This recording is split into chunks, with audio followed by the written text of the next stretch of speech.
Big History. This is my favorite course of all time. In fact, it's a very special course because it creates a framework for so many of the things you'll learn in other courses. Big History is more comprehensive than any other course, not just because of the amount of time it covers, but because of the way it takes what we know from the sciences, what we know from history, economics, and brings it all together. When I took Big History, I felt like I knew a lot of the individual things already. I knew a bit about biology, a bit about physics, a bit about how civilizations had more specialized roles and that populations had grown over time. But I'd never seen it all put together. So the reminder about the elements, the sun, the planets, early life, and how it went for so long as being single-celled, and then we had this explosion of multi-celled animals.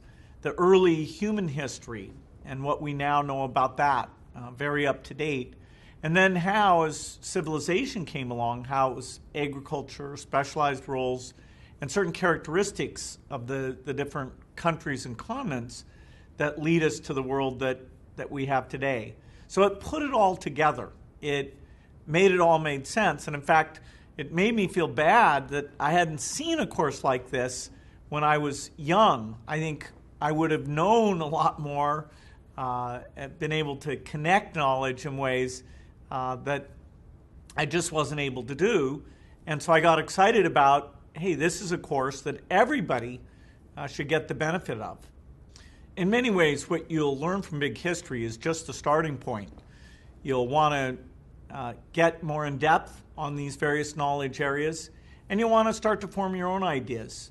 When we think about rising incomes, longer lifespan, our ability to treat people in a just way, to move from just our family or our tribe out to not only the country level, but to thinking about humanity as a whole, and yet, given the scale, how do we address that? How do we organize to solve problems in that way? And so the end of the course will leave you with a lot of questions. This course will give you the background, but it's your curiosity, your thinking that will make it valuable to you in your intellectual ambition.